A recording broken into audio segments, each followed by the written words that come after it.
Gravando. Psicopatologia da Vida Cotidiana foi um livro escrito por Freud em 1901. Então, nós estávamos estudando um texto de 1906. Então, por aí vocês veem que nós vamos, de certa forma, trabalhar com conceitos que estavam conceitos que estavam ainda amadurecendo no momento em que esse livro é escrito. Só que tem um detalhe. Você fala assim, mas Orlando, como assim? Você está estudando um texto de 1926. Agora a gente está voltando 25 anos atrás, a gente não vai ter uma defasagem de tema. A questão é que esse é um dos livros mais revisados da teoria psicanalítica. São 3 as obras mais revisadas e acrescidas. Quer dizer, Freud tinha o talento, a habilidade de nunca parar numa obra. Então, ele escreveu a Interpretação dos Sonhos, por exemplo, em 1899, virada do século. Foi editado com a data de 1900, mas foi escrito um ano antes. Ele escreve essa obra, mas ele continua agregando, riscando, colocando adicionais. Quando ele revisava uma teoria, ele trabalhava essa teoria naquele próprio livro. Então, quando a gente lê a obra de Freud, no rodapé, as anotações, existem correções de rumo. Então, esses 3 livros são os 3 livros mais revisados de Freud, os mais populares, e esses 3 livros, no curso todo, estão sendo estudados, né? A Interpretação dos Sonhos, os 3 ensaios sobre a teoria da sexualidade e a Psicopatologia do Cotidiano. Então, a relevância desses temas para a psicanálise é enorme, é muito grande. E é nesse sentido que eu acho que não cabe, se vocês disserem assim, Orlando, quais livros eu preciso, na minha formação como um todo, dizer que eu li, já reli, e está ali de cabeceira, livro de cabeceira de um analista freudiano? Esses 3. Né? Então, assim, se vocês falarem assim, eu preciso, no decorrer do percurso todo da minha formação, eu não dou conta de ler os 24, os 20, 23 volumes da obra do Freud. Né? Então, o que eu preciso ler? Esses 3. Então, assim, se você não ler esses 3, vai sempre existir um aleijo, né? De certa forma, você vai estar um pouco aleijado. Por quê? Porque você deixou de ver 3 obras que, de fato, moldaram o pensamento psicanalítico, de fato. Né? O tema de hoje, ele fala sobre esquecimentos, lapsos da fala, equívocos na ação, superstições e erros. E nesse texto, Freud fala sobre o material da análise. Quer dizer, por que eu, analista, preciso dar tanto valor aos detalhes? Por que na clínica psicanalítica eu tenho uma coisa chamada atenção flutuante? Olha, eu não tenho uma atenção concentrada na psicanálise. Nas outras terapias, eu tenho uma atenção concentrada. O que é isso, Orlando? Atenção flutuante e atenção concentrada. Quando a gente fala assim, olha, eu queria saber o que eu vou falar com o meu paciente. Quando você traz essa temática de você ter um tema, um projeto, um planejamento, uma agenda, você engessou. Você faz aquilo que o cognitivo comportamental faz. É útil? É útil. A gente vai estudar depois em terapia, em intervenção breve, que esse é um caminho. Mas não é o caminho da psicanálise em si. O caminho da psicanálise, ele busca uma outra técnica. A cura se dá não pela abordagem direta do tema. O curioso é isso. A pessoa vai para o consultório com um tema, olha, eu não estou bem, eu estou angustiado, eu estou desmotivado, eu estou deprimido. Esse é o tema que ela te traz. E o analista maduro entenderá que isso será um gancho que está sendo trazido para tentar se resolver uma outra coisa do qual ele ainda está tentando descobrir o que é. Ele ainda não sabe o que é, mas ele está tentando descobrir isso. Então, o que acontece? Se a minha atenção é fixa, eu perco os erros. Então, se o meu paciente comete erros de português, erros de fala, de geografia, tropeções, faltas na consulta, abandono da terapia, se tudo isso começa a acontecer e eu entender que isso foi, de fato, só um erro, eu perderei aquilo que a psicanálise me mostrou que tem um valor extremo, que é o ato falho, e é o que é o nosso tema, então. O Senado está colocando aqui, atenção, Flutuante, então, equivale a dizer que o foco na psicanálise é sistêmico e acompanhando as flutuações do paciente. Podemos dizer assim, uma boa definição, Sinara. De fato, é isso. Ela é sistêmico, né? Gostei da forma como vocês trouxe essa definição, porque você olha tudo que está acontecendo naquele sistema e ela, de fato, é flutuante porque você não concentra, não é sobre algo, ela flutua sobre tudo que está acontecendo sobre esse sistema. É bem isso, né? Então, quando eu caminho com o paciente, a sessão começa mais ou menos assim, né? Vou brincar com o que como eu comecei essa aula, até um pouco antes de começar a gravar. A Tânia trouxe um tema, a Tânia comentou, perguntei como é que está, Tânia, tudo bem? Ela falou da coluna dela, que está melhor, e a partir daí nós começamos a falar, entrou o livro O Corpo Fala, ela me perguntou, e olha só, o link já era com o próprio tema.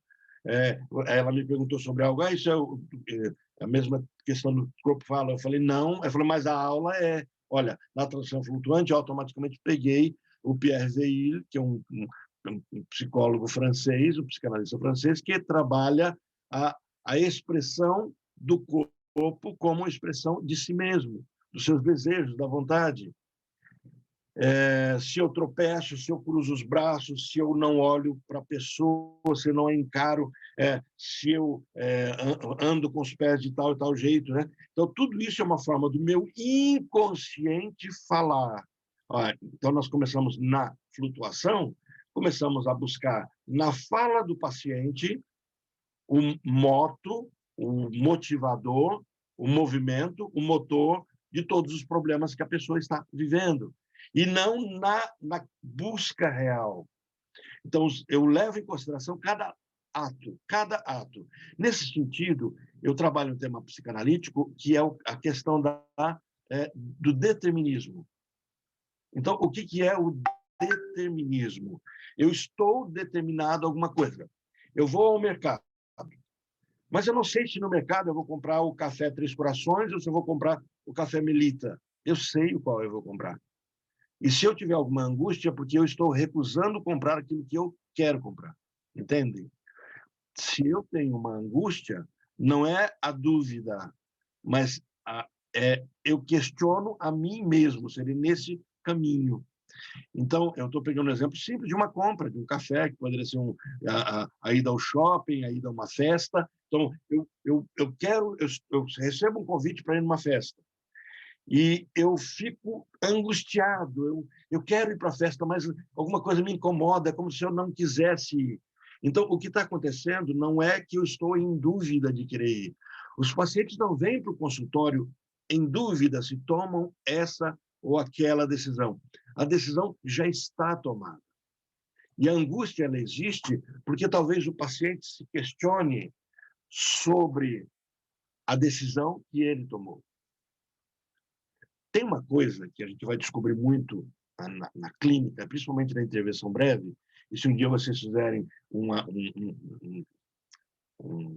curso ligado à dependência química, tem até um curso do governo bem interessante, eu fiz ele, eles fornecem para a gente esse material, né, do Senad, né, o curso Supera, EAD, você pode fazer, eu fiz presencial, né, eu fiz um congresso, eu fiz presencial, mas eles fornecem, vocês fazem a inscrição. E nesse curso do Supera, você aprende a lidar com dependentes químicos, a reconhecer, a fazer, aplicar testes e trabalha toda a técnica que a Polícia Federal acaba implementando junto às polícias civis do Brasil todo. O curso que eu fiz foi com alguns agentes e psicólogos da Polícia Civil de São Paulo. Foi muito interessante, muito relevante. Mas, assim, quando você trabalha com dependente químico, você trabalha um tema chamado ambivalência. E o que é o conceito de ambivalência? O suicida, você trabalha com o conceito de ambivalência. Quando eu tomo uma decisão, essa decisão não é 100% tomada. Talvez ela seja 50-50. Talvez ela seja 60-40. Então, o terapeuta se aproveita exatamente dessa recusa. Eu tomo uma decisão e a recusa da decisão tomada ser aceita como exata. Isso gera angústia. Esse é o processo que a psicanálise entende como divisão. Então, dessa ambivalência, o analista se aproveita dela para levar o seu paciente a se questionar, no sentido de que a decisão já está tomada. Isso é pré-determinismo. Eu já tomei uma decisão. O grande problema é que a decisão que eu tomei, eu mesmo a recuso. E a pergunta é por que eu recuso? Por que eu estou recusando uma decisão legitimamente tomada por mim mesmo? Então, essa busca dessa separação, desse ato, né, incompreensão, eu não me compreender e cria um vazio entre eu e eu mesmo, isso é que gera ansiedade. E a ansiedade é a mãe de todas as neuroses. A ansiedade me gera um comportamento neurótico e me faz buscar a pulsão de morte, o processo de repetição. Nesse livro, Freud começa a desvendar alguns mecanismos disso. Olha, o interesse dele, aqui no livro especificamente, e aí vem a relevância desse texto, que já tem os seus 119 anos, vai fazer 120 anos, né? Mas de ser tão atual. Olha, o seu principal interesse não é a análise das estruturas psicopatológicas, não há essa intenção de fazer uma análise estrutural, mas o interesse dele é começar a explicar o seguinte: Freud descobriu na formação estrutural, na sua teoria, junto com seus pacientes, junto com as neuroses, tudo aquilo que foi descoberto no divã, no consultório, ele consegue ver no dia a dia, com ele mesmo. Então, ele fala assim, olha, eu não vou pegar história de meus pacientes. Ele diz nesse texto, eu vou pegar histórias minhas, das minhas férias. E a primeira situação que ele vai colocar, ele fala assim, olha, não vou nem pegar um drama que eu enfrentei quando estava em casa e tinha acabado de chegar do trabalho, eu vou pegar algo que eu enfrentei quando estava viajando, de férias, me divertindo com a família. Então, ele começa, por isso que chama psicopatologia do cotidiano. Então, assim, são coisas que acontecem corriqueiramente. O que Freud quer dizer com esse texto, né? O âmago de tudo isso? Ele quer dizer assim, nós não somos doentes. Deixa eu refalar. As nossas expressões adoecidas não são expressadas apenas quando estamos doentes. Nós não somos neuróticos, e por neurose entendemos doença. Nós somos neuróticos e por neurose se entende normalidade. Nós caminhamos num processo neurótico o tempo todo, de expressão daquilo que nós recusamos. Então, nós, saudáveis mentalmente, estamos o tempo todo levando tropeção, esquecendo coisas, cometendo atos falhos, esquecendo o nome de pessoas, localização, não lembrando do sonho. E diz assim, por que isso acontece? Porque, mesmo saudáveis, temos que esquecer algumas coisas. Não aceitamos nossa própria pré-determinação. É isso que ele vai colocando. Então, seu interesse é antes demonstrar como o inconsciente se expressa no cotidiano. É por isso que nós precisamos desse conceito que eu vivo martelando o tempo todo com vocês. O inconsciente freudiano é o diferencial da psicanálise. Vocês vão ver um monte de outras teorias que trabalham com a questão do inconsciente, né? A forma como é visto o inconsciente. Alguns vão chamar de subconsciente, etc. Só que isso não é o inconsciente freudiano. O inconsciente freudiano só diz respeito ao conceito psicanalítico, porque ele traz implicações de um ser dividido que caminha em duas pulsões de vida e morte, um ser que o tempo todo passa a rasteira em si mesmo, porque não é uno.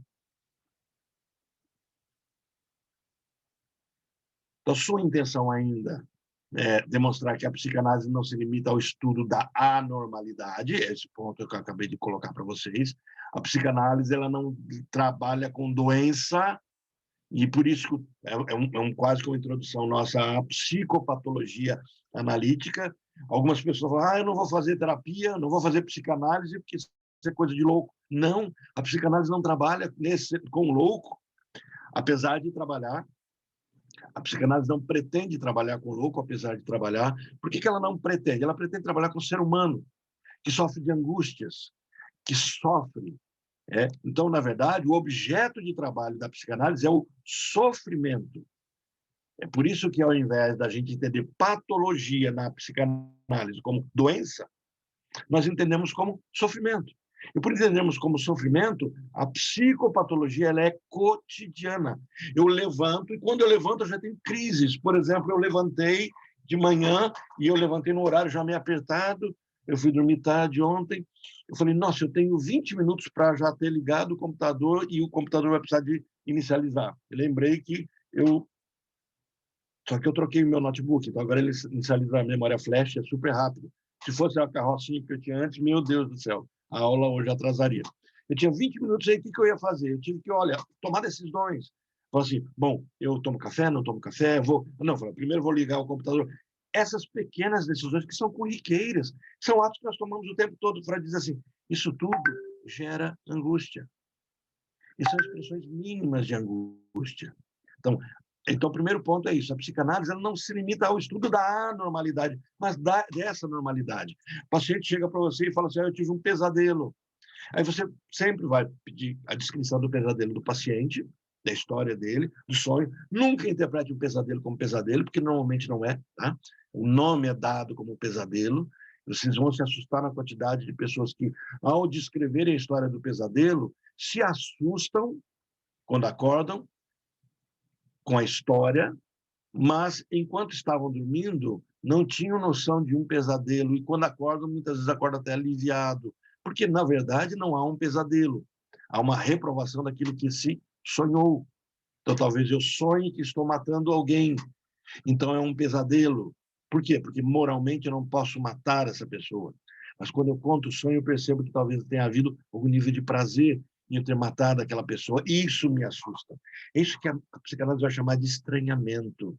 É isso que Freud vai dizer de eu olhar para o espelho e não reconhecer quem está nele. Então ele diz assim, isso não é anormalidade, isso é normalidade.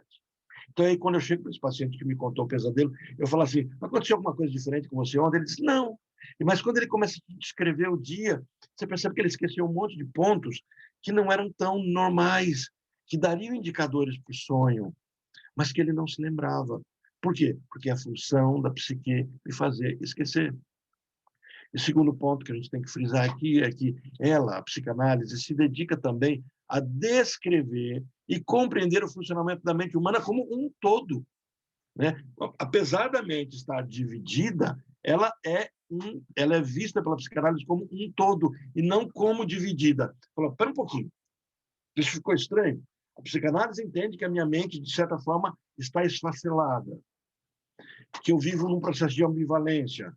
O meu eu não combina com o meu eu real, que eu, na verdade, não tenho conceitos unânimes, unívocos do imaginário, do real e do simbólico, que as coisas não são tais quais elas são de fato. Você está dizendo tudo isso, você está dizendo que a psicanálise entende isso, ele faz uma avaliação do ser humano como um todo, sim, porque quando eu reconheço cada parte, eu consigo reconhecer o todo. Mas se eu entender que uma dessas partes é única, e a outra é apenas o que se opõe, aí eu vejo o esfacelado.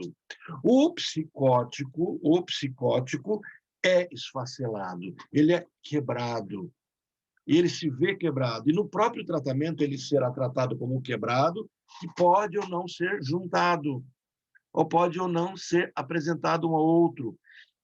O neurótico não, o neurótico precisa entender as suas faces, seus pedaços, e acolher como pedaços de si. Acolher que a pessoa tão inocente também é a pessoa tão agressiva, tão culpada. Né? E entender que a palavra culpada não resolve nada, exceto desculpabilizar quem de fato é responsável. Então, tudo isso a gente começa a perceber nesse processo clínico. Então, 3 formas de expressão do inconsciente são apresentadas por Freud. Ele vai dizer assim, esse inconsciente, aí vem o meu preciso compreender o inconsciente freudiano. O inconsciente freudiano, eu não nasci com ele. Nem todas as estruturas têm esse inconsciente. O psicótico não tem esse inconsciente, o perverso não tem esse inconsciente, apenas o neurótico o tem. Esse meu inconsciente, ele é recalcado, eu não tenho acesso a ele. Eu consegui entender o meu inconsciente. Difícil, a linguagem do inconsciente, inclusive, não é nem a nossa. E é por isso que sempre eu falo para vocês que Jung pode ser sedutor o que for, mas o inconsciente junguiano não tem nada a ver com o inconsciente freudiano. Existe uma disparidade, existe uma dissonância, é como se eu estivesse misturando 2 objetos que não é que não são da mesma natureza, não são do mesmo mundo. e não sendo do mesmo mundo, não é que eles são mentirosos, não, eles não são antagônicos, são formas diferentes de ver. Quando Freud fala do inconsciente, ele fala de um material que foi mergulhado não dentro de mim, mas que foi mergulhado numa dimensão diferente da minha dimensão, com uma linguagem que não é a minha. E isso foi trazido como um processo de esquecimento. E, ao ser esquecido, ele perdeu a construção de uma linguagem, porque o inconsciente foi construído no momento em que a minha linguagem, o meu parler, o meu falar, o meu escrito estava se escrevendo. E Lacan vai usar muito essa expressão de escrito. Eu vivo sobre um script, eu vivo sobre um escrito. A minha condição psíquica ela foi escrita na minha história. E tudo que foi represado no meu inconsciente permanece no meu inconsciente. Eu lembrei agora daquela frase, né? O que é feito, o que é feito em tal lugar, morre em tal lugar, né? Mas o que acontece no inconsciente fica no inconsciente. Porém, algumas coisas que estão insuportáveis pelo meu ego, expressão, estrutura, elas são jogadas no local que também tem conexão com o inconsciente. Então, eu tenho o inconsciente e tenho algo que foi jogado ali, mas não é dali. A Sinara pontuou algo aqui. Isso tem a ver com a multidimensionalidade, muitas coisas para lidar ao mesmo tempo, diferentes estímulos, questões de tempo, vínculos, responsabilidades, expectativas, desejos, frustrações, etc. Eu não sei se a gente poderia usar a definição de multidimensionalidade, e eu também não sei se foi nesse sentido que você colocou, do quântico, mas é no sentido de que o meu eu se tornou insuportável. O meu desejo não pôde ser suportado pela realidade, porque o meu desejo ele tem os limites do externo e do impositivo interno, do meu superego. E ao não ser suportado, a opção estrutural foi fechar isso e dizer, olha, você é uma massa e essa massa vai estar vivendo dentro da sua própria realidade. E pouco disso escapa. E o pouco disso que escapa é algo que não pertence a esse lugar, porque ele é hermético. Tem uma cidade chamada Caldas Novas, no Brasil. Quem conhece vai entender bem o que eu falo. Quem não conhece está perdendo. Mas tenta, no futuro, pós-pandemia, agendar um dia para ir para lá. Se quiserem montar uma excursão de Londrina para lá, eu estou dentro. Né? Mas tem que ser depois da pandemia. Né? Dizem que a vacinação toda vai acontecer ainda esse ano. Então, acho que a dezembro, talvez esse ano, seja já um pouquinho diferente. Mas Caldas Novas, a característica da cidade é de água quente. Fala, mas Orlando, Londrina nós temos água quente. Você vai ali para o Termas, né, e você vai achar água quente. Ela é diferente. A água quente que você acha em Londrina, você acha em São Paulo, acha em outros lugares, ela é sulfurosa. Ela tem cheiro de enxofre. Ela é saponácea, né? Não sei se a palavra é essa, mas ela dá um sabãozinho, né? Você chega a esfregar algumas, em Minas Gerais, eu fui numa cidade mineira, o Termas fechou, Sinara, não abre mais. Bom, agora com certeza não, mas diga assim,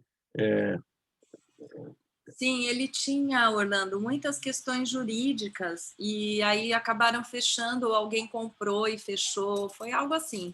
As pessoas que tocavam foram impedidas de continuar, então acho que não está mais em funcionamento.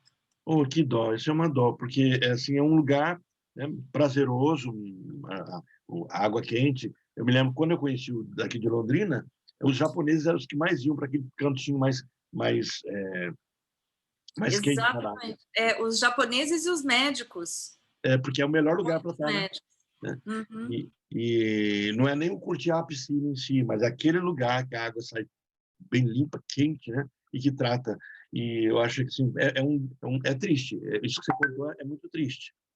Vamos torcer para no futuro isso mudar de alguma forma, de restaurarem, né? Pelo menos para a população de alguma forma. Mas em Caldas Novas, você conhece, Nara, Caldas Novas? Não, Orlando, eu adoraria conhecer, mas ainda não fui. Vamos marcar uma excursão, um encontro psicanalítico em Caldas Novas? Ah, eu topo. Uma ideia boa. Os hotéis, primeiro é barato. Segundo, a comida ela é muito barata, ninguém pode ir lá pensando em emagrecer, porque é comida goiana, e olha, a comida goiana é comida gostosa. Né? pamonha deles é insuperável, o empadão, né? O churrasco é agradável também. Muitos pontos Piqui, né? turísticos. Hã? Temos que comer piqui lá. Piqui, piqui. Eu amo piqui, né? Eu acho uma delícia. Mas tem gente que não gosta, né? Eu gosto. Arrozinho com piqui, o piqui com galinha, meu Deus. Nossa, muito bom.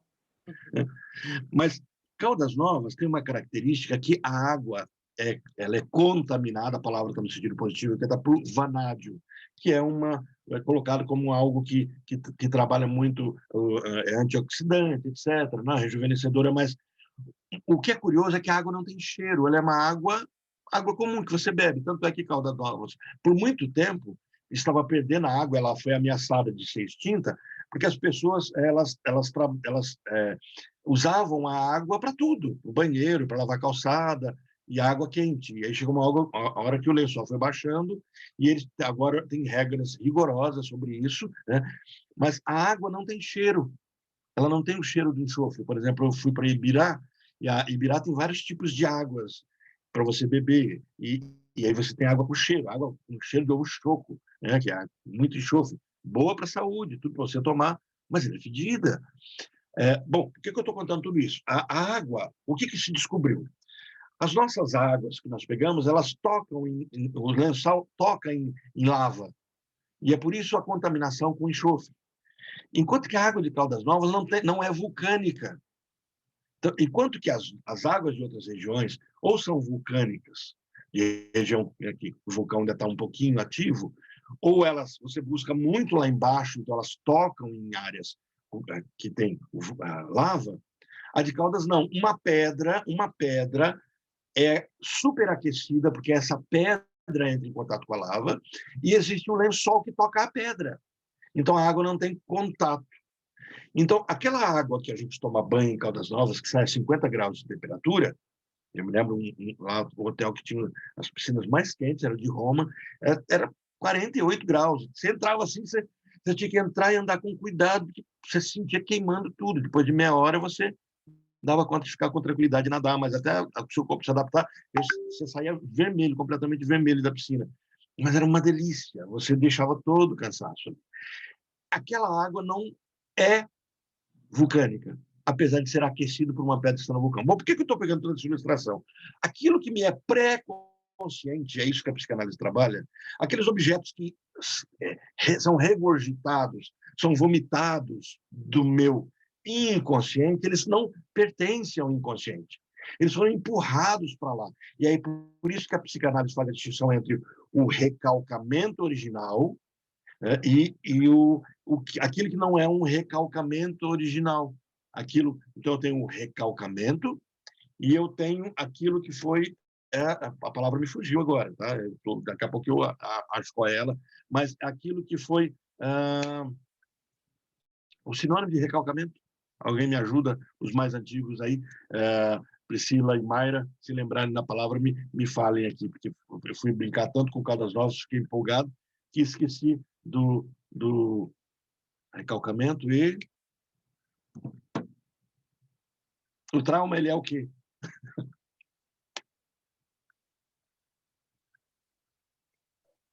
Bom, Orlando, rechaçamento? Não. Não? Reprimido? Não. Reprimido, pronto, obrigado. Isso. O recalcamento e a repressão, né? Então, aquilo que foi recalcado é um material único, está lá. É intocável, é inacessível. Eu não consigo, porque é outra linguagem. Ele carrega o desejo. E aí vem aquela questão da impossibilidade de eu saber, de fato, o que é esse desejo, que é o que depois, material para Lacan trabalhar a questão do objeto A, etc. É algo que tem significante, mas não tem significado, mas não tem significante. Tudo isso vai dar material para isso.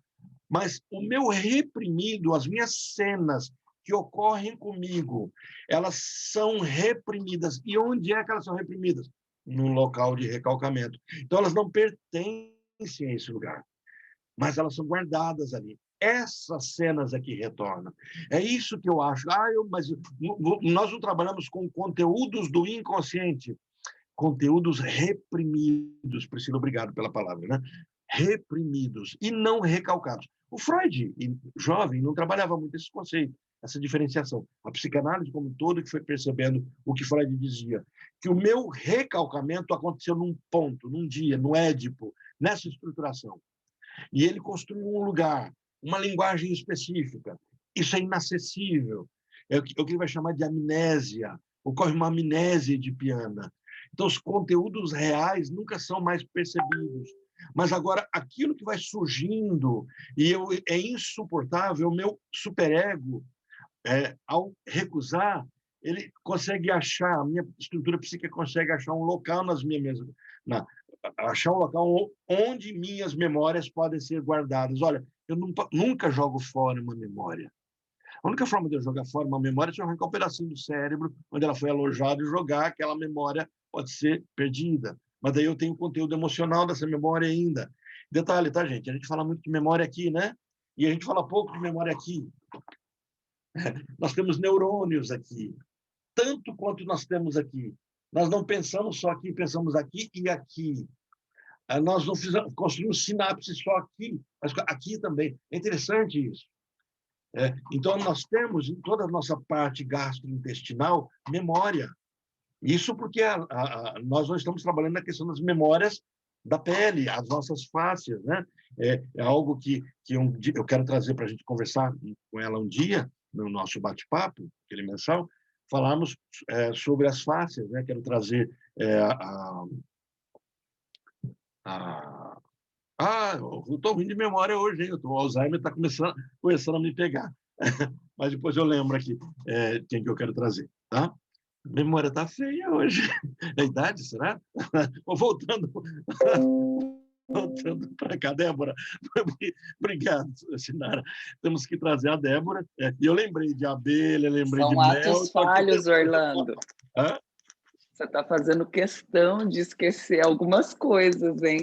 São atos falhos. Atos falhos. Eu tenho que descobrir por que desses atos falhos, que inclusive é o nosso tema aqui. Porque, na verdade, os atos falhos não são não intencionais, eles são intencionais, né?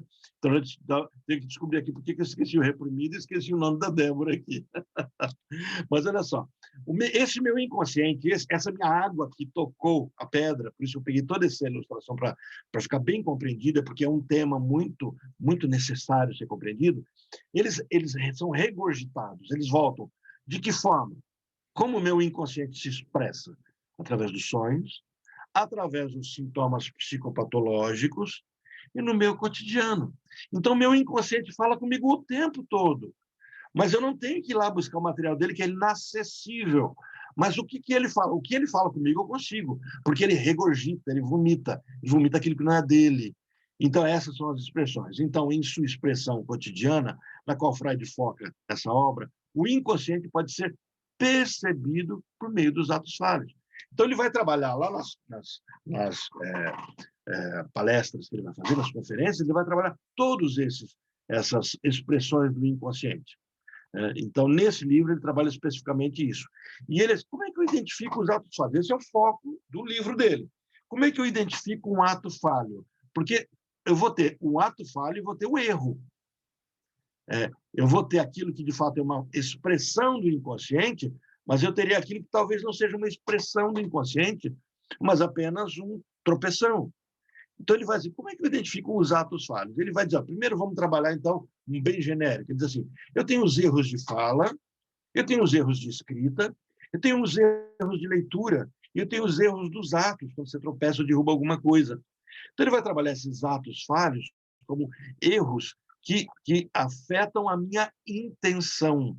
Eu quero falar um nome, eu falo outro nome. Olha, não é eu esquecer um nome apenas. Mas, por exemplo, se eu fosse falar com a Priscila, e ao invés de eu falar Priscila, eu falar Débora, né? Vamos supor. Então, esse erro da fala, eu trocar uma palavra por outra. O erro da escrita, eu vou escrever uma coisa e eu escrevo outra coisa. O erro da leitura, ao ler uma coisa, eu interpreto lendo outra coisa. Ou eu pego a xícara e, sem querer, derrubo ela num contexto onde não tinha por que eu derrubá-la e quebro. Então, ele vai trabalhar isso. E o curioso é isso, ele vai pegar experiências dele. Ele não vai pegar experiências de pacientes, vai pegar dele. Depois, ele pegará da literatura e vai contar algumas situações. Mas os casos são dele. o esquecimento é dele, ou a quebra de objeto é dele. E ele diz assim, mas eles se enquadrariam em 3 tipos básicos. Então, ele, ao olhar todos esses erros, ele diz assim, posso encaixar em 3. Erros de linguagem, erros dos atos e erros do esquecimento. E ele começa a dizer, o que é um ato falho? Olha, atos que acontecem a partir da afirmação de um compromisso entre o inconsciente e o consciente. Então, assim, o meu ato falho carrega uma intencionalidade, um compromisso. É como se o meu ego, sabendo do desejo do meu id, precisa expressá-lo e arruma uma consonância, uma forma de expressá-lo ou não, ou bloqueá-lo. E o bloqueio acontecerá quando entrar a terceira figura estrutural na história. O bloqueio ocorrerá quando o meu id, em conluio com o meu ego, passar um código e o superego pegou o flagrante. Falou, opa, peguei você em flagrante. Sabe aquela criança que está fazendo arte, você olha para ela muda o rosto, ela esconde a mãozinha para trás, a mãozinha está suja de doce, que ela não quer ter pego, e você olha para a mãozinha, ou você olha para a criança leva um susto, você já olha para o bolo já está comido um pedaço. Sabe, isso é o superego, é o terceiro estrutural entrando na história. Então, uma forma de realização dos desejos do inconsciente e do consciente conjuntamente. Ele diz assim, o ato falho ocorrerá por intencionalidade. Mas se é uma falha, não é intencional, uma coisa não destoa da outra.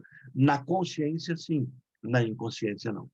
Então, através da atividade psicanalítica, Freud pode constatar que eventos do dia a dia tinham mais significados do que imaginávamos. E é por isso que o analista é aquele que fala sobre o nada, sobre besteira, sobre coisas pequenas, sobre coisas, detalhezinhos. Você levantou bem? O que aconteceu com o seu dia? E a pessoa, ao descrever o dia, e ao falar de coisas tão sem querer, querendo, falará sobre as coisas importantíssimas da vida. Por isso que o mantra da psicanálise é fale-me sobre tudo que vier à mente, por mais insignificante que seja. E se você falar assim, não, mas eu não quero falar sobre isso não tem nada a ver. Eu falo, é exatamente isso que a gente precisa, do que não tem nada a ver, sobre minúcias, sobre detalhes. E é por isso que a psicanálise muitas vezes demora muito tempo. Por quê? Porque você está trabalhando, você está garimpando no rio, onde você está buscando poeira de ouro e não pepitas grandes. As pepitas grandes seriam fáceis, eu vou lá e tiro. E aquela poeira de ouro, aquilo que eu vou peneirando e vou tirando na peneira, né, naquela bacia, né, do garimpeiro, onde você põe várias pedras, você tem que talvez jogar todas, até que sobra um pedacinho de pedra pequena e assim por diante. Então, quando você começa a fazer isso, você trabalha você consegue acessar aquilo que fica reprimido o tempo todo. A Débora coloca multidimensionalidade, foi nesse sentido. Tem muito mais acontecendo dentro do nosso ambiente interno e externo do que damos conta de perceber e controlar. Sim, perfeito. São nossa multicamada se expressando em algum nível dentro do infinito que somos. Perfeito, bem isso. Esse meu inconsciente expressa o tempo inteiro. Meu inconsciente não é um ser que está dormindo, de vez em quando ele acorda, espera um pouquinho, eu vou sacanear aqui com o meu ego. Não, a demanda é dia e noite, não tem descanso. Está demandando. E o meu ego é o que administra isso, que consegue resolver os problemas do id e harmonizá-lo com a censura do superego e com a realidade que me impede de muitas coisas. Nesse sentido, está perfeito. Sinara, é uma boa questão. Gostei, essa sua pergunta é excelente. Consegue ou tenta? Consegue. Bom, deixa eu ver se eu entendo. O meu id, se a pergunta for, o meu id consegue ou tenta realizar? E o meu ego consegue ou tenta realizar? Consegue. Sempre conseguirão.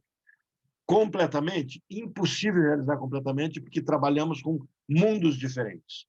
E é por isso que se repete.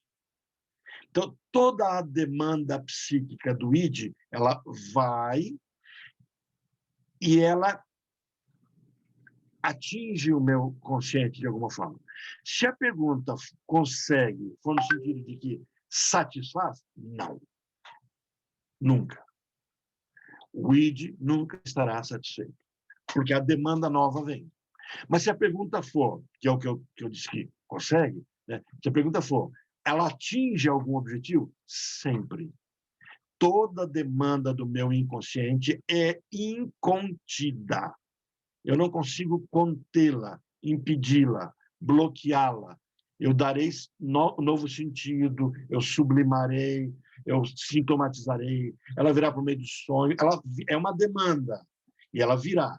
E o meu id terá que dar conta dela, ele vai ter, o meu ego, desculpe, o meu ego terá que dar conta. Por quê? Porque é uma expressão contínua, porque atrás já está vindo outra, porque atrás já está vindo outra, é uma fila que não para. Agora, o que acontece, os nós que são dados muitas vezes, é porque formam-se um processo neurótico, onde fica tentando resolver, e esse material continua vindo e alimentando, e por não resolver, ser neurótico, a pulsão de morte toma conta de tudo isso, e eu entro num processo de repetição. Então, assim, se o consegue for nesse sentido, tudo que vem do id, o ego resolverá? Sim, sempre. Se o consegue, for no sentido... Ok, a demanda do id, ela se satisfaz completamente no ego? Nunca. Por quê? Porque a demanda, ela é para sempre. É demanda pulsional, vida e morte. O dia que a demanda do id... Aí nós temos um grupinho chamado de defuntos. O que é o defunto? Nada mais é do que o sem função, o sem pulsão. Então, o defunto é um depuncto. Estou inventando a palavra agora. É aquele que não tem mais pulsão, nem de vida nem de morte. Né? Então, o id é uma fonte jorrando sem parar. Perfeito. A energia é pulsional. Então, ela não cessa. No dia que ela cessar, não tem mais vida. Então, determinadas escolhas de palavras, esquecimentos, troca de palavras ou acidentes não seriam aleatórios, nem desprovidos de significado. Esses equívocos cotidianos, os atos falhos, seriam forma de expressão do inconsciente. Então, por isso que para a psicanálise é sério dizer assim, me fala sobre tudo que vier à mente, por mais insignificante que seja. Eu tenho um exemplo clássico que eu dou a vocês, já devem ter ouvido em outra aula, mas para mim passou a clássico porque ele é chocante. Eu trabalhando, essa semana eu digitalizei, inclusive, o desenho e o dia em que esse fato surgiu. Trabalhamos um sonho do paciente, no sonho surgiram imagens, ele escreveu as imagens, não desenhou, ele escreveu as imagens, e aí começamos a trabalhar as imagens, as imagens contidas naquelas palavras. Em determinado momento, eu pedia que tudo que viesse à mente dele, ele falasse. E ele falou, foi interessante que isso aconteceu com Freud, e quando aconteceu comigo, eu lembrei da leitura que eu tive com Freud, onde ele estava falando, de repente ele deu risada. Então, a atenção flutuante, né? Ele deu risada e eu olhei para ele assim, o que você pensou? Ele falou, nada, besteira. Você tem que falar. O compromisso é esse. Fala sobre tudo. Aí ele deu mais risada, falou, não, mas não tem nada a ver com isso. Ele tinha me contado um sonho, o sonho era do trabalho, olha, o sonho era do trabalho dele, e aí, falando de colegas de trabalho, ele estava tendo problema com uma colega de trabalho, ele é um jovem que é de estagiário, tinha se efetivado, brilhante, inteligentíssimo, muito competente na área dele, e tinha uma pessoa mais madura com quem ele tinha problema, e tinha um chefe dele com quem ele tinha problema, porque ele questionava as decisões, mas ele questionava só dentro dele, não podia externalizar. E o problema estava tão sério que estava afetando a mão dele, ele estava tendo formigamentos na mão. E é curioso vocês perceberem, tem uma palestra que eu estava vendo sobre o efeito da depressão, da ansiedade sobre as mãos, o formigamento, depois como é que isso começa a afetar a grande doença dos professores, né, o túnel do carpo, né, como isso vai afetando a incapacidade. A Cila está no grupo com a gente hoje, a Cila conhece bem essa questão dessa doença, deve ter visto muitas colegas ali, né, o túnel do carpo afetando, né. Bom, aí em determinado ponto que ele começa a dar risada, ele falou, o que você pensou? Ele falou, não, nada, não é besteira. Aí eu falei, você tem que falar. Tá bom. E o que você pensou? Ele, pinto pequeno. Olha, não tinha nada a ver com as memórias. E eu falei, pinto pequeno, eu escrevi. A espanto sou eu que estou fazendo agora, tá, gente? Na hora, cara de alface. Ok, pinto pequeno. E agora, no próximo lance, a palavra estava lá e, ok, o sentido disso. Ele falou assim, impotência, não dar conta. Esse era o sentimento que ele tinha. Essa palavra que fez ele dar risada, esse ato falho, essa expressão, era a sensação que ele tinha. Ele não daria conta do trabalho dele.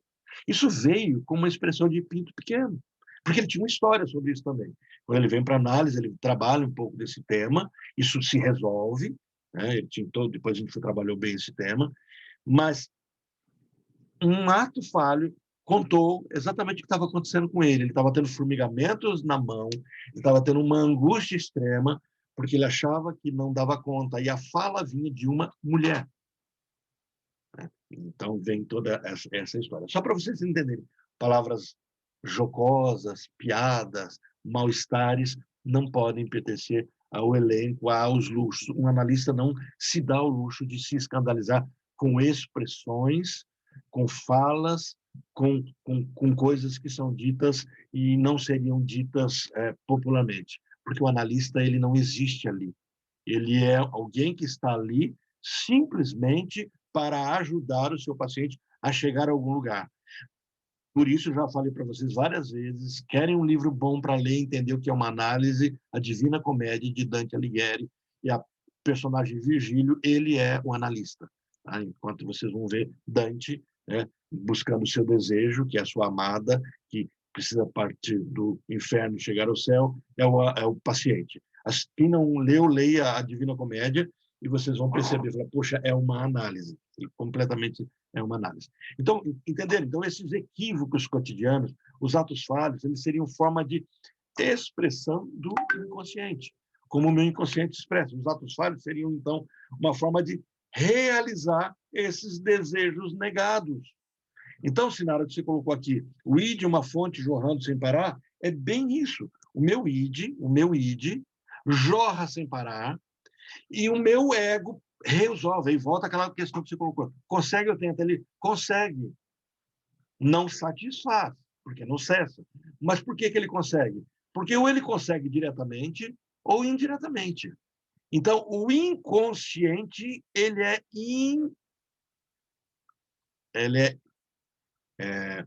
não pode ser impedido.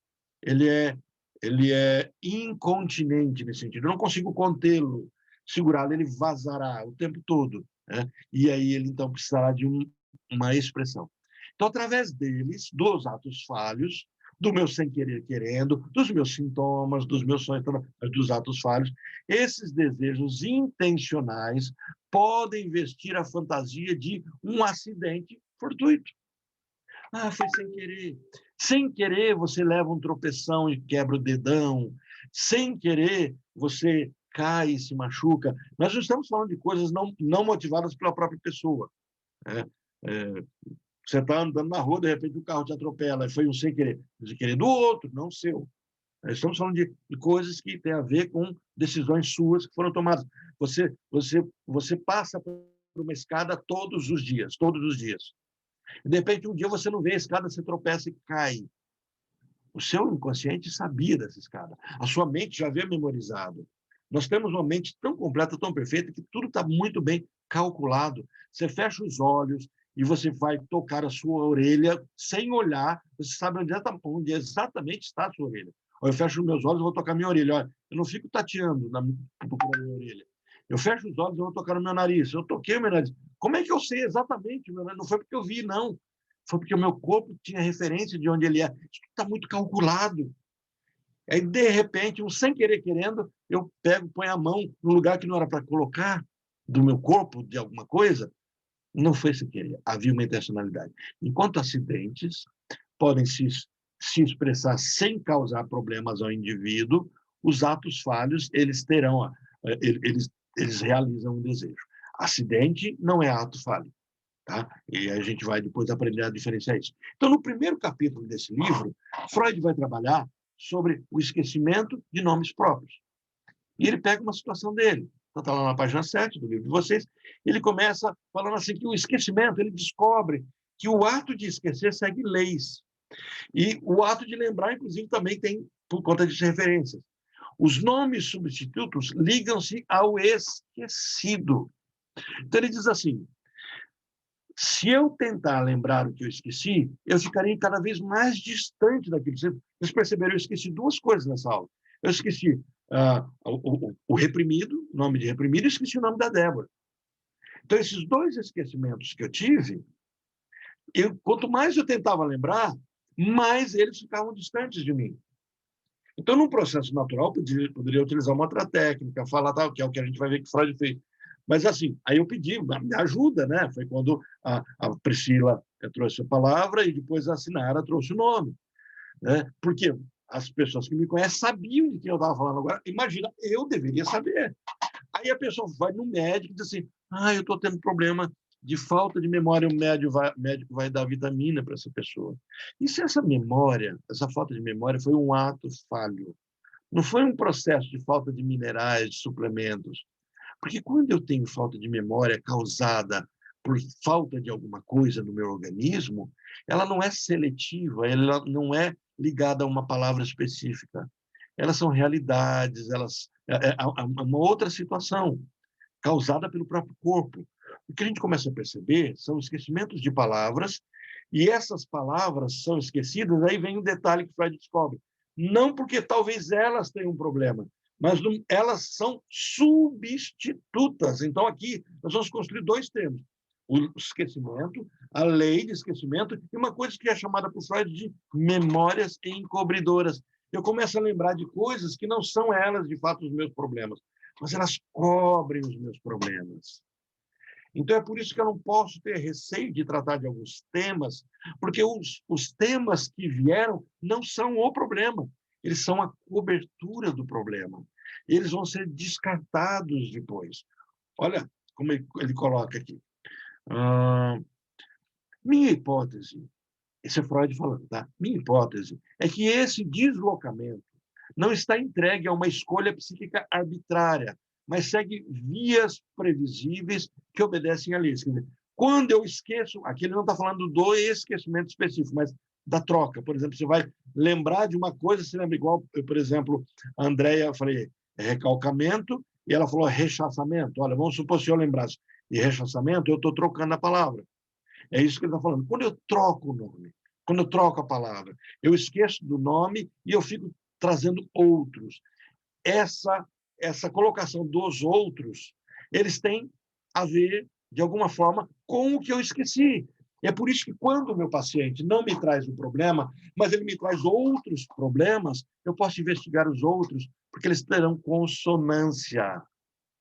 Em outras palavras, suspeito que o nome, ou os nomes substitutos, ligam-se de maneira averiguável com o nome perdido.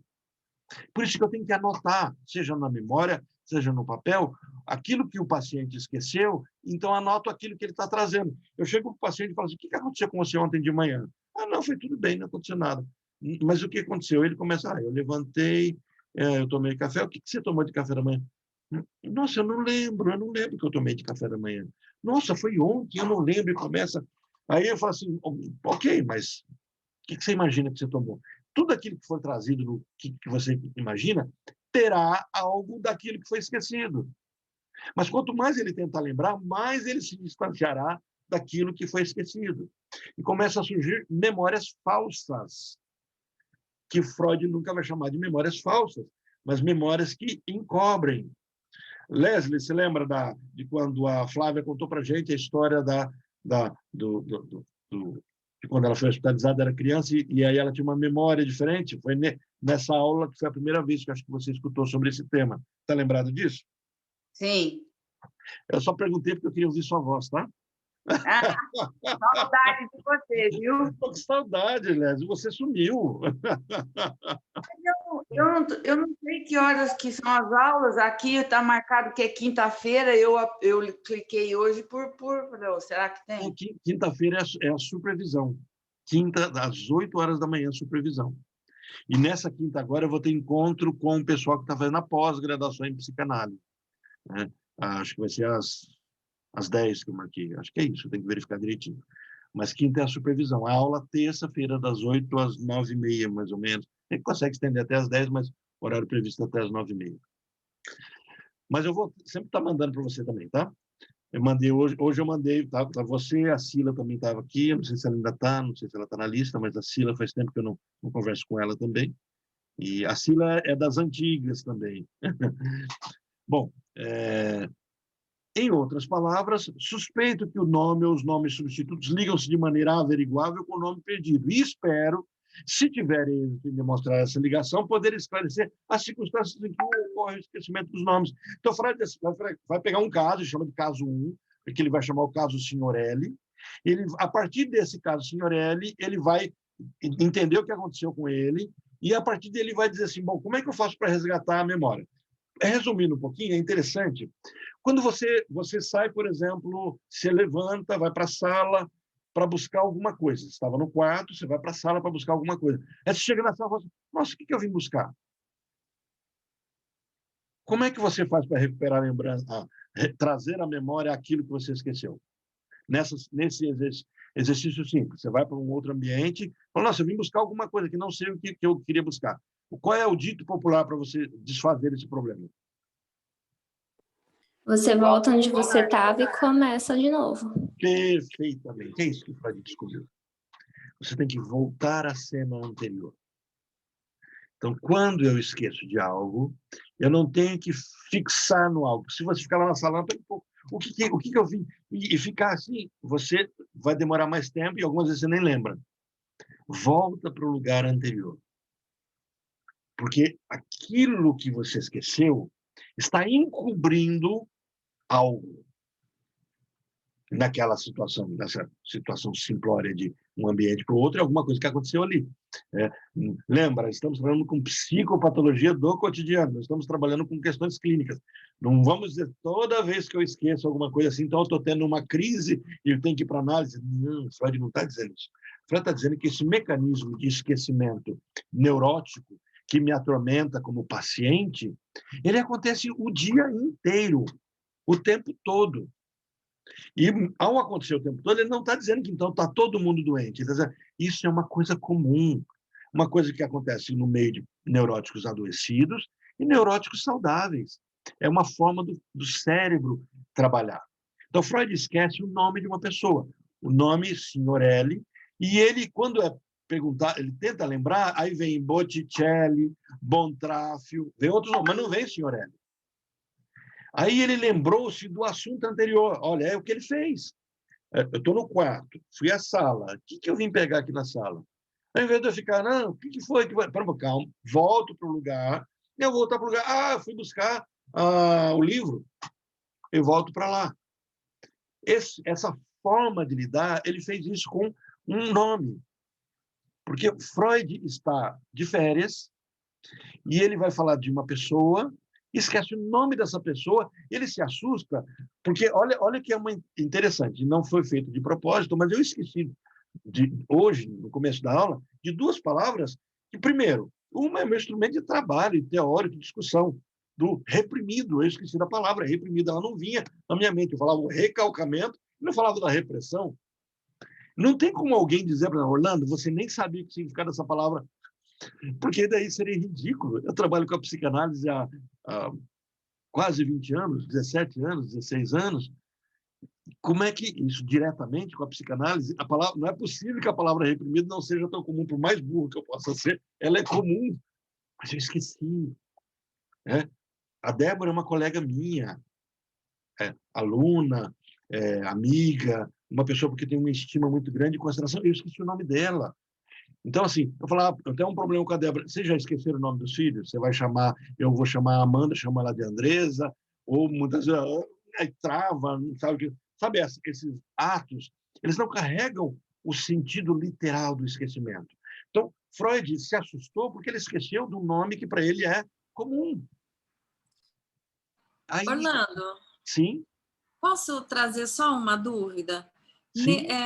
Nesse momento, e se a gente está considerando o recalcamento e tudo isso, né? Mas e se num momento como esse, em que um pai troca o nome do filho, algo assim, tiver também outras hipóteses, por exemplo, dentro da psique está rolando outros pensamentos, coisa que tem que fazer, o que tinha que ter feito e não fez, e outras preocupações, tem várias coisas ali, né? São conteúdos misturados. Isso está num campo de uma linguagem que não é a verbal ainda, né? É um campo de, digamos assim, preocupações misturadas, mas na hora que vem para a fala, é como se atropelasse um pouco aquilo que está lá. Então, não dá para ter outras hipóteses como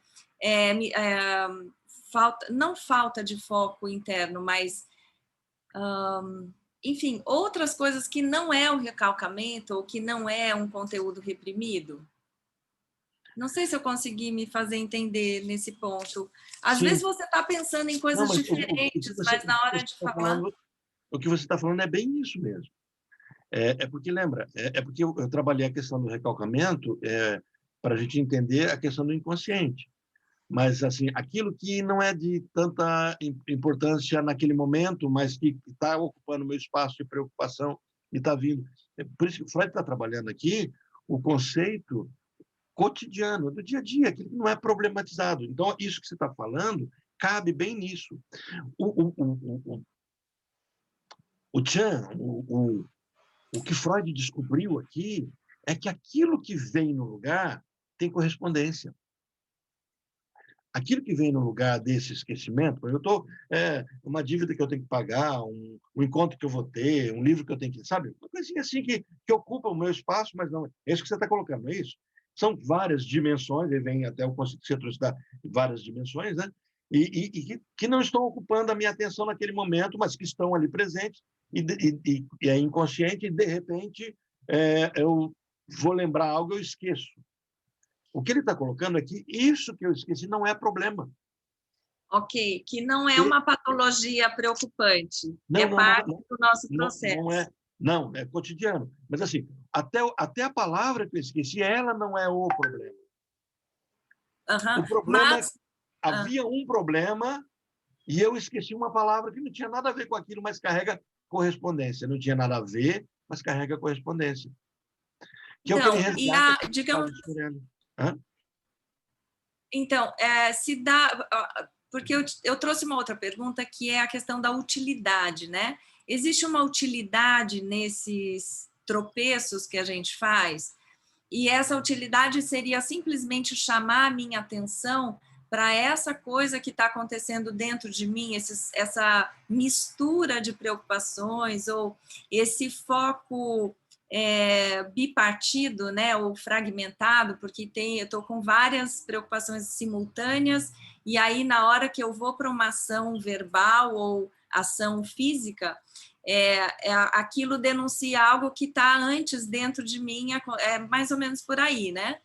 Como se fosse uma pane? Você está falando.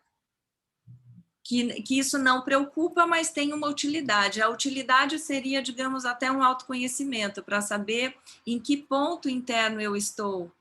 Faz sentido isso que eu estou dizendo ou está bagunçado? Não, faz sentido. Eu estou tentando trazer um vínculo que você falou com isso que a gente está comentando, no sentido de que essas coisas que talvez de fato eu tenha que esquecer. Por exemplo, no caso específico de Freud, ele queria... O que acontece? Freud está de férias. Eu vou trazer... Você vê se tem jeito de você vincular o que você está falando. O que você está falando é bem isso mesmo.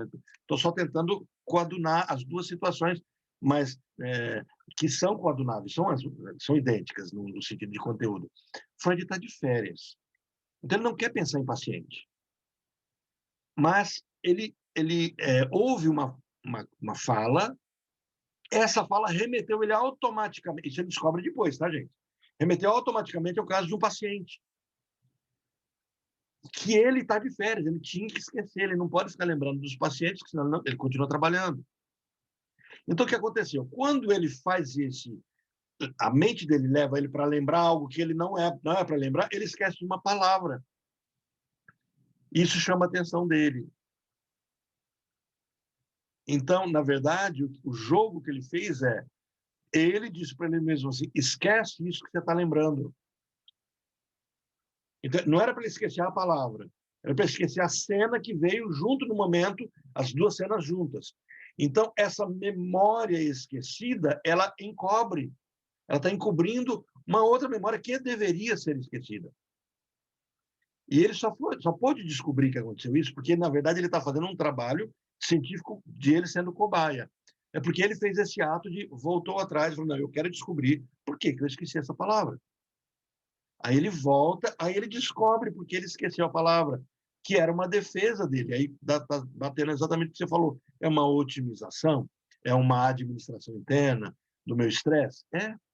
É por isso que quando as pessoas dizem assim, eu ando esquecido, a pergunta que tem que fazer é por que você está precisando esquecer tanto? O que está tanto ocupando a sua mente que você gostaria que não ocupasse? Você está dizendo assim, Sinara, uma instância de nós mantém-se ligada ao desejo interno e atua como regulador da intenção, da atenção. Faz sentido colocar assim? Faz. E essa instância que está acordada o tempo todo, ela tem a ver com essa estrutura psíquica, com essa dinâmica do meu id, do meu ego e do superego. Então, eu tenho um id, que está ali atento o tempo todo, e eu também tenho o superego, que está ali o tempo todo.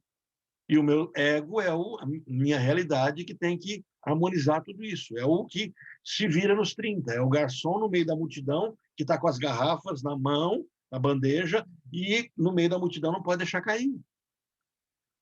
E é bem isso.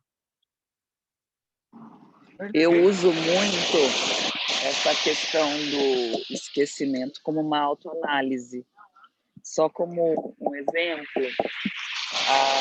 a minha filha, a mais nova, Sofia, chegou para mim hoje de manhã para me mostrar o caderno, as atividades, me perguntar onde estava, eu não lembro que agora. E daí eu a chamei de Marina, né? Chamei a Sofia de Marina. Daí eu olhei para mim, Marina é outra filha? né? Marina é outra filha. Eu falei, peraí, por que eu estou chamando a Sofia de Marina? A Sofia está aqui na minha frente. Eu estava com uma série de preocupações com a Marina. Então, ali o meu inconsciente gritou, né? Que eu estava tirando o foco da Sofia, né? Que estava ali na minha frente, para me chamar a atenção de alguma coisa que estava acontecendo com a Marina. Então, eu uso muito essas questões, desses atos falhos, o esquecer uma chave e tal, para buscar, né, o que está tomando conta dos meus pensamentos e do meu inconsciente. Eu acho que talvez seja mais ou menos isso que a Sinara quis perguntar aí. É isso, Sinara? Sim, exatamente, Pri. Tem muito mais acontecendo dentro da gente, e quando essas coisas escapam, elas estão chamando atenção para algo que está lá dentro e às vezes a gente não está consciente delas, mas quando vem para uma expressão, essa expressão revela, tipo um espelho do invisível. Não sei se faz sentido eu usar essa metáfora, mas para mim faz, né? É como se na nossa expressão, nesses tropeços, a gente revela, a gente pega o rabo da lagartixa, que o Orlando sempre fala, né? É o rabinho da lagartixa ali e traz a gente de novo para algo que talvez seja importante olhar, e não está sendo muito claro no nosso inconsciente ainda, até que a gente olhe para o efeito, para achar a causa. Sim. E, Orlando, um exemplo meu, como acabaram de falar, é assim, alguns esquecimentos, que é a mesma coisa, porque eu esqueci isso, parar para pensar e refletir. E eu já percebi que muitos esquecimentos, às vezes, que eu tenho, é que, no fundo, eu não estou afim de fazer aquilo, ou eu não gosto de fazer aquilo que eu esqueci. Então, é uma forma de eu me assim, de eu não ir à frente porque eu não estou afim, mas eu tenho que fazer, mas eu esqueci porque eu não quero, ou não estou afim, ou não gosto. Pois é, Leslie, você acabou de dar um gancho perfeito para aquilo que eu ia só apresentar para o caso que a Priscila trouxe. A Priscila trouxe uma forma de analisar o esquecimento do nome, a troca do nome, por algo que ocupava também a atenção dela. Tá perfeito. Tá? Não estou contestando, estou concordando plenamente, tanto com a Priscila quanto aquilo que a Sinara colocou. Mas o que Freud está propondo também nisso é isso que a Lésia acabou de dizer. Porque vão acontecer situações em que você não vai trazer o nome da pessoa com quem você se preocupa.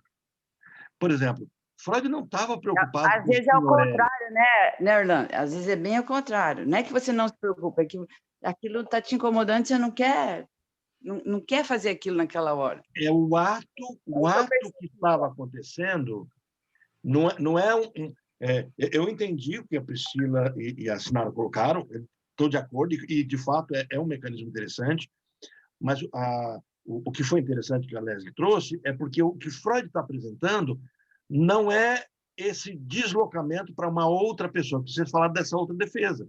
Quer dizer,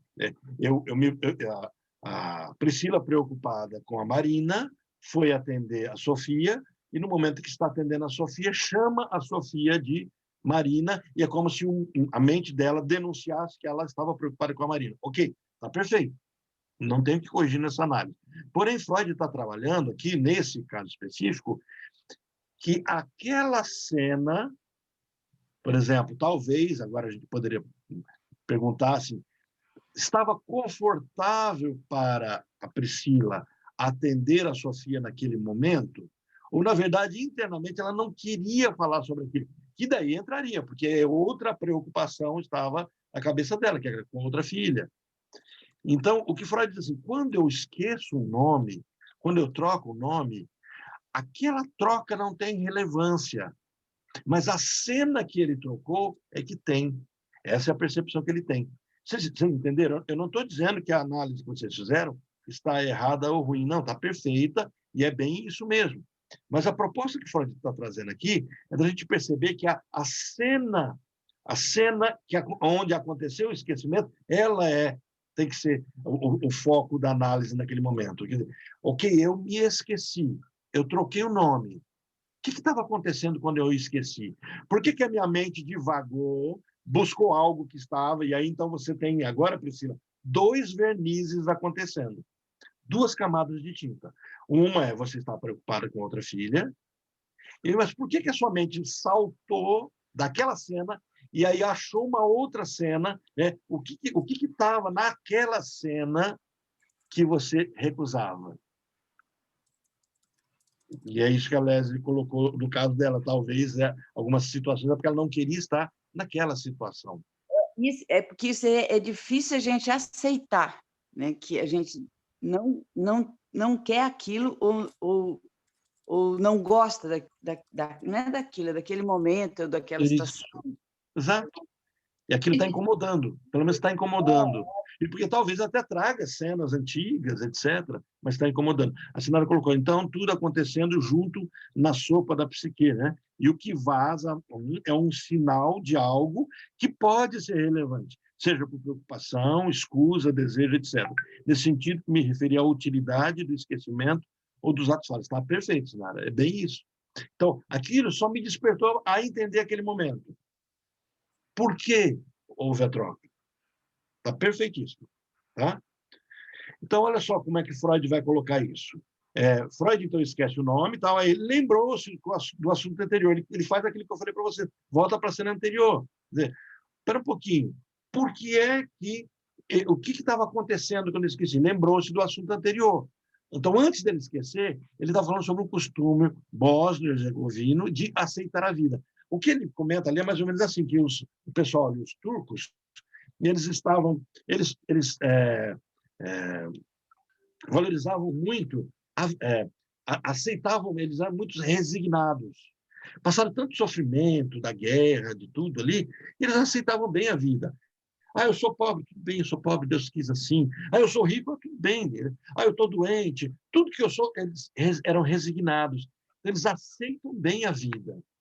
Mas, olha, aí ele lembrou-se que os turcos valorizam muito o gozo sexual, ao ponto de dizer que a vida não tem valor sem ele. Então, ele vê essa dissonância. Então, ele está ali naquele momento, ouvindo, pensando sobre essa curiosidade, né? Como é que pode um povo que curte tanto a vida, que aceita bem a vida, mas se tem impotência sexual, é melhor morrer.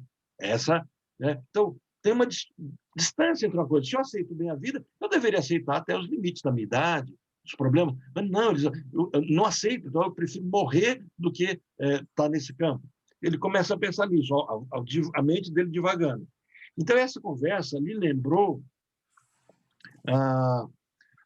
algo que queria esquecer. E, por isso, esqueceu o nome da conversa. Entendeu? Ele não queria esquecer o nome que ele estava falando. Ele queria esquecer isso que está acontecendo em paralelo, isso que ele estava descobrindo levou ele para outro campo. Ele queria esquecer o caso de um paciente. Então, isso que ele queria esquecer é que era o problema, e não o que ele esqueceu.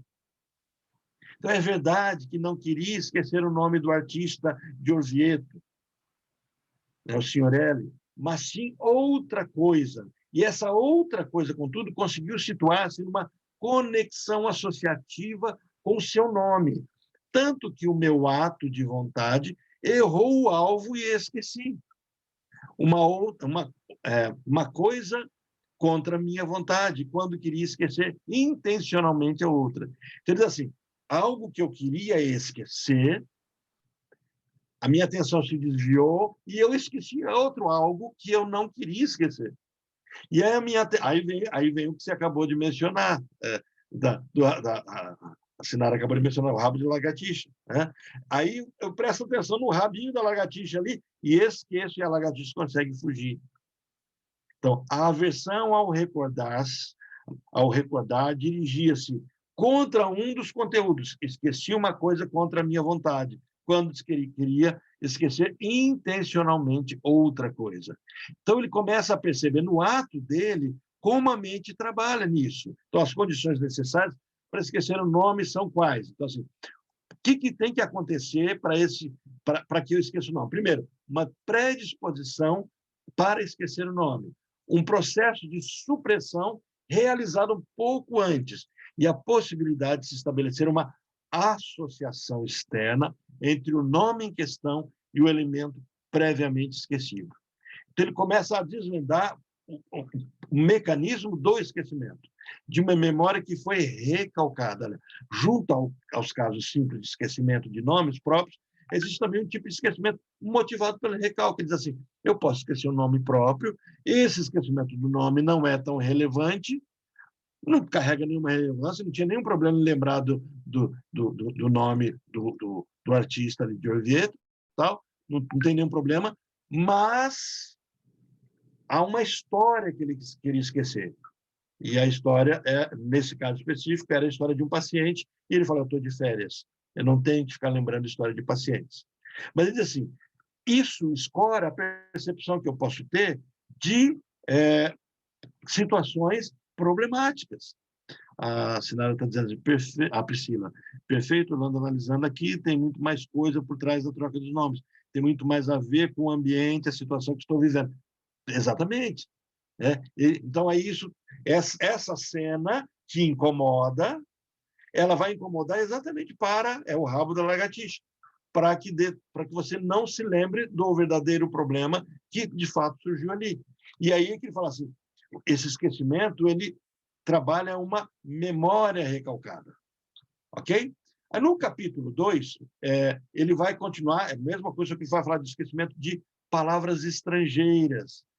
E ele vai trabalhar um tema chamado o caso aliquis. Esse é muito interessante. Para eu transitar para esse outro caso, eu vou perguntar para vocês. Vocês têm alguma dúvida sobre o primeiro caso? Depois, lendo direitinho o capítulo 1, vocês vão ver a história toda, porque ela é bem...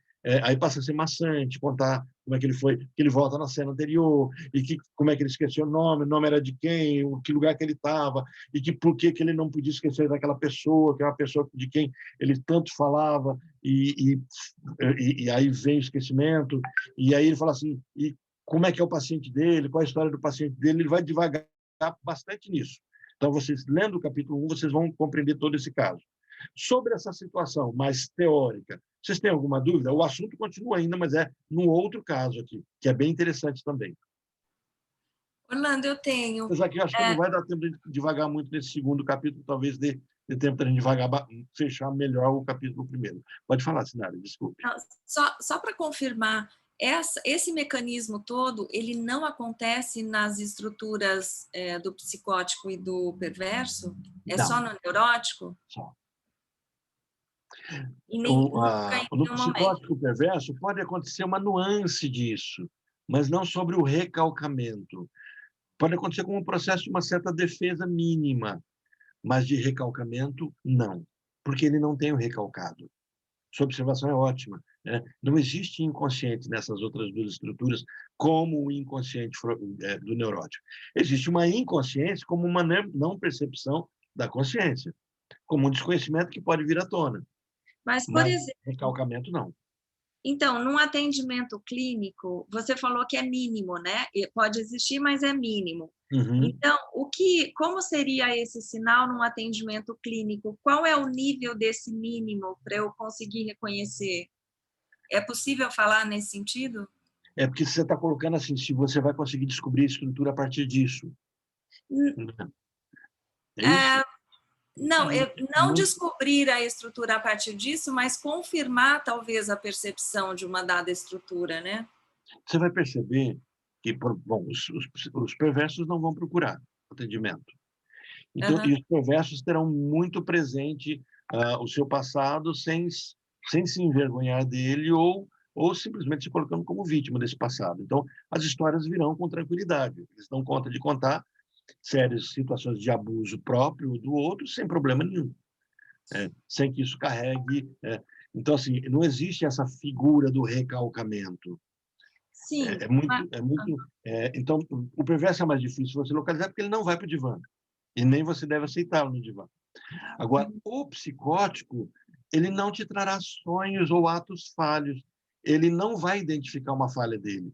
Não acontecerá esse caminho de identificação. Ok, ele nunca vai sofrer episódios assim de esquecimento, de ato falho, é isso? Tão profundos que escondam uma história, não. Ele pode esquecer por um descuido, por uma desconcentração. Sabe esse caminho de não estou concentrado? Estou estudando uma coisa e não me chamou muita atenção, aí eu perdi o fio da meada. Isso é normal, porque daí é uma questão neurológica. Uma questão de concentração. Então, por exemplo, você chega para uma pessoa psicótica, com uma estrutura psicótica, que não tem o recalcamento acontecendo, e você pergunta algo, ele não se lembra, e aconteceu com ele, você viu, mas é porque não se concentrou sobre aquilo. Aquilo não carrega um sofrimento na psique dele, mas você vai poder localizar esse sofrimento, no caso psicótico, em outros sintomas ou personalidades psicóticas que ele pode ter. Você lembra? O psicótico, ele não tem um inconsciente, mas ele é do avesso. O inconsciente dele está fora dele. Então, ele vai ver isso em outras pessoas, em outros personagens. Por exemplo, essa cena talvez recalcada, como no psicótico ela não é recalcada, ela é fora-acluída. Ela é expulsa dele e é vista como uma outra pessoa. Então, talvez ele descreva que uma outra pessoa fez isso, e não ele. Psicótico. Então, ele externaliza e não traz para dentro de si. Por isso que a angústia não é dele, mas a angústia será do outro. O outro vai atormentá-lo, vai falar alguma coisa, sim. O perverso a gente nem coloca na situação porque ele não vai para o divã, não deve ser aceito e nem procura. E se procurar, o analista tem que estar apto para perceber que não existe sofrimento acontecendo ali. É por isso que o objeto da psicanálise é o sofrimento. Então, ele não vai ter esse nível de busca. Mas o psicótico não será descrito como um esquecimento, mas ele pode trazer como uma alucinação. Ah, entendi. Certo. Então, só uma outra coisa rapidinho, Orlando. Tem muita gente que associa o Alzheimer com esse desejo implícito de esquecer uma dor muito profunda. E aí a pessoa vai caminhando para esse lugar até consolidar a doença. Faz sentido isso para a psicanálise? Faz sentido.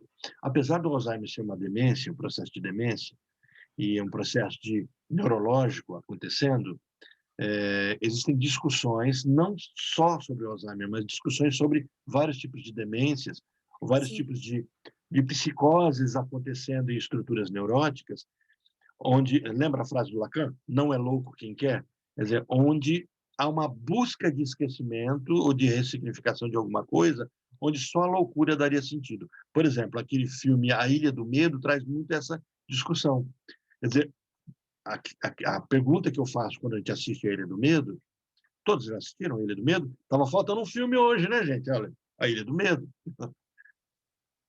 Mayra, você assistiu? Mayra assistiu.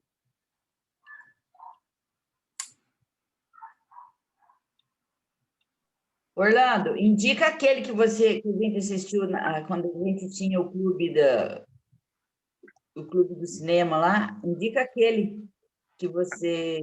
Aquele que você quase me bateu por conta dele? Quase que eu disse. Eu não lembro mais o nome dele. Quem me passou aquele filme foi o André. E eu tenho que ver com ele esse filme. Mas eu vou tentar resgatar. Aquele é assustador. A Ilha do Medo, pois é, aqui ele trabalha um pouco isso também, né, Leslie? Porque ele foge da realidade. Na Ilha do Medo, você tem um personagem, a do DiCaprio, exatamente, William. Na Ilha do Medo, você tem um personagem que tem uma história, não vou trazer um spoiler para quem não assistiu, mas uma história muito barra pesada, e a pergunta que você faz é, você faria o que no lugar dele? Ficaria louco ou não? Porque no final fica muito nítido. É que eu dou uma resposta para quem ainda não assistiu, né? Mas fica nítido que ele precisava ficar louco. Era mais confortável. Então, Sinara, dentro disso que você está trazendo, a loucura para uma estrutura neurótica ela é uma opção. É uma opção. Ela não é um destino.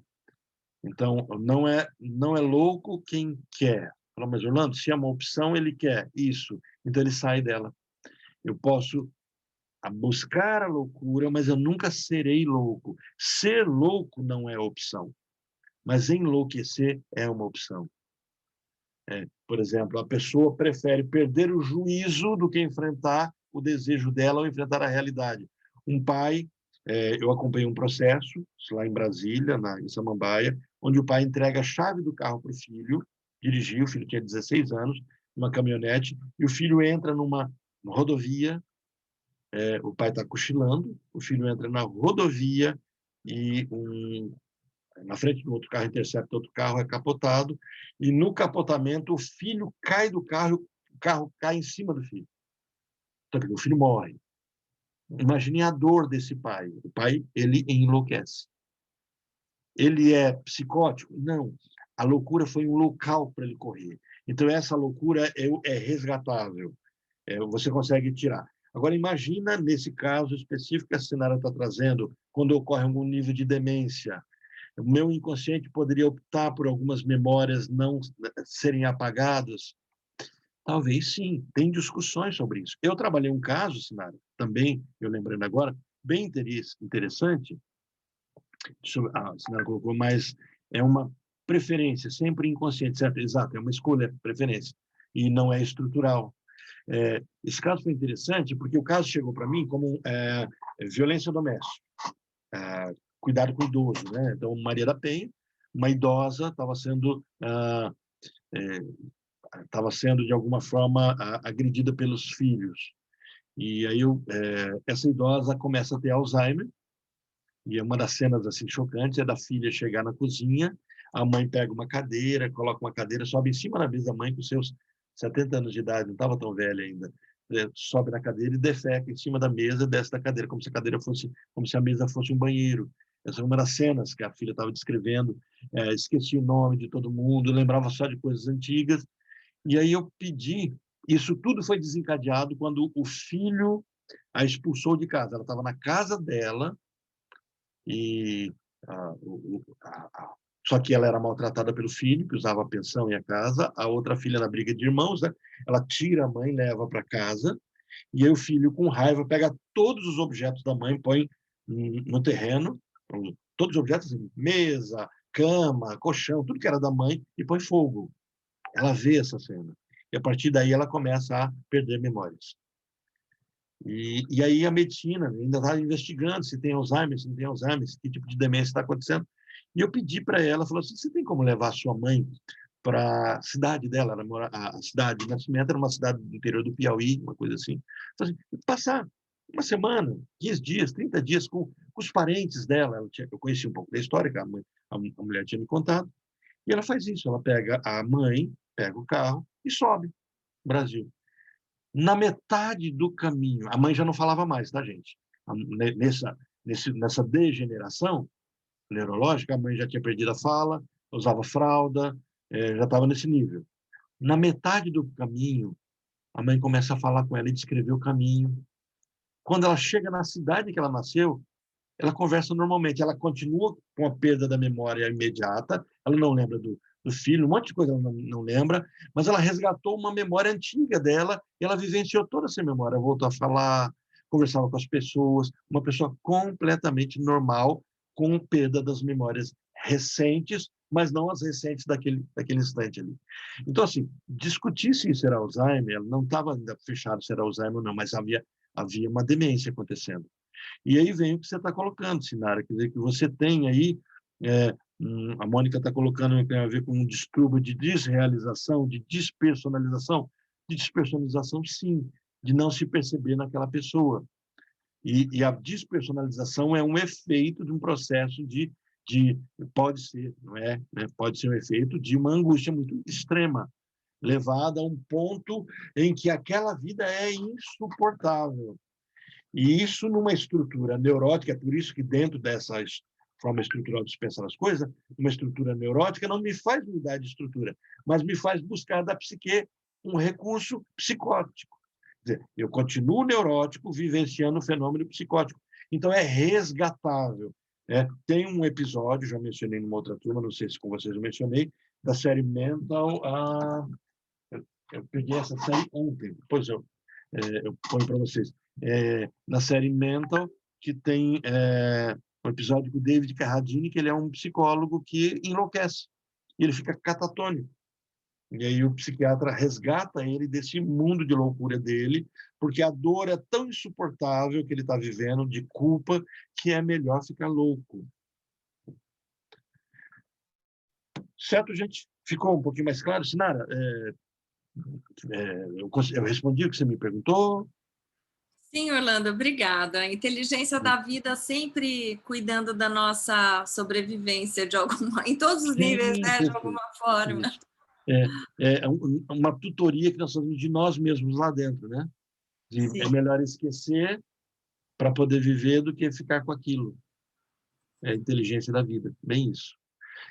Mônica, nesse sentido que você estava colocando esse distúrbio de desrealização, de despersonalização? Sim, Orlando, isso mesmo. Assim, de não dar conta da angústia, do estresse, não enlouquecer, mas sair de si, né? Sair da realidade. Exato. Mayra, você assistiu o filme? Na hora que eu perguntei, você caiu. Aí você voltou, não sei se chegou a ver que eu tinha feito a pergunta. Assistiu A Ilha do Medo? Lógico, muito, muito bom o filme. Ele era louco? Foi indicação sua na época que eu assisti. Foi. Ela era louco ou neurótico? Eu acredito que ele era neurótico. É neurótico. No finalzinho isso fica bem nítido, né? Ele é neurótico. Quando ele fala assim, para viver aquela vida, ele preferia continuar louco. Bom, quem não assistiu, assista, tá, gente? Tânia, você assistiu esse filme já? Então, Orlando, eu estou tentando lembrar, acho que é bem antigo, né? Com o Leonardo DiCaprio, ele é um agente do FBI, eles vão numa ilha investigar casos de abuso, acho que com pacientes psiquiátricos que estava tendo. Não, eu não assisti esse filme, não. E aí ele vai, é muito interessante. Eu não posso passar mais do que isso, porque senão eu conto a emoção do filme. Gente, quem não assistiu, vale a pena assistir. Vale a pena assistir. Para a gente compreender como esquecimento. Só que aí é um caso patológico. Não é um caso, né? Esse caso 2, que eu vou dar apenas uma introdução para vocês, eu queria que vocês lessem o capítulo 2 para a gente já ter esse material, que ele é muito interessante. É um caso que não acontece com Freud, mas Freud traz da experiência dele. Ele bate papo com uma pessoa, né? E aí ele fala sobre um poema e uma parte do poema que não é recitado. Exoriar ex nostri oxibus ultor. Aí falta uma palavra nesse discurso. E a pessoa, igual eu esqueci a palavra hoje no começo da aula, ele não consegue lembrar dessa palavra. Ele não consegue lembrar e começa a tentar lembrar e fica tentando lembrar e não consegue. nesse tentando e tentando lembrar e não consegue, ele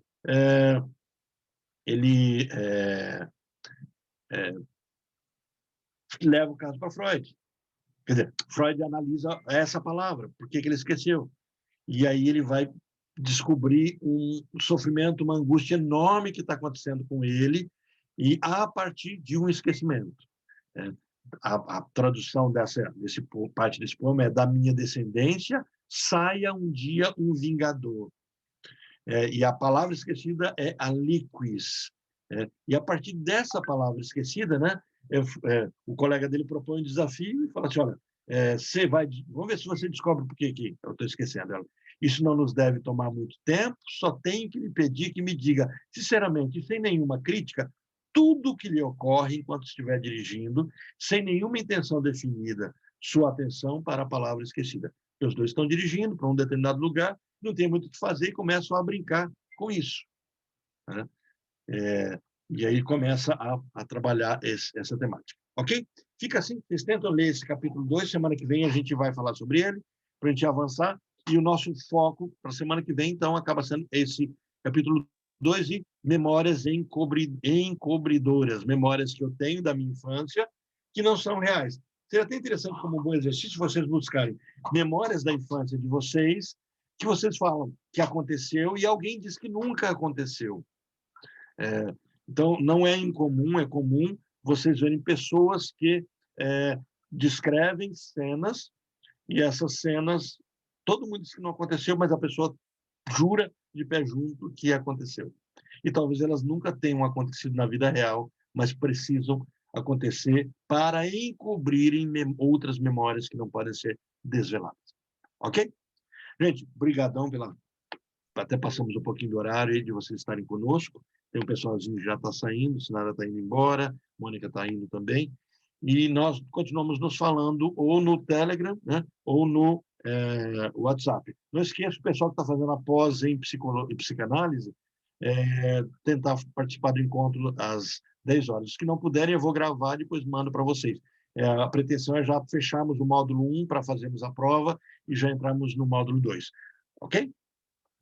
Boa semana para todo mundo. Para todos, um abraço. Orlando, que horas que é essa aula de hoje, que começa? 8 horas. Mas eu vi das 8 até as 9h30. Eu vi tanto no cabeçalho aí dos formandos como no outro, que é quinta-feira às 9.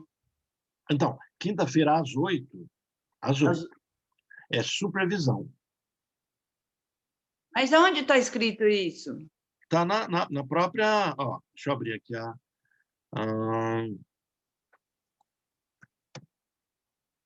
informação. Olha lá, em supervisão. Ó, você está no grupo Formados. Agora eu estou, mas entrei lá no percurso de supervisão, não tem horário. Então, quando você vai em Formados, bem no cabeçalho, do lado direito, está lá, está às 9, né? Não, eu tenho até que trocar aqui. Encontros de supervisão. Mas é às 8. Vou até consertar aqui, tá? Ainda bem que você olhou. É às 8 horas, supervisão. Mas aí tem link encontros de quinta-feira às 9, mas não tem os outros.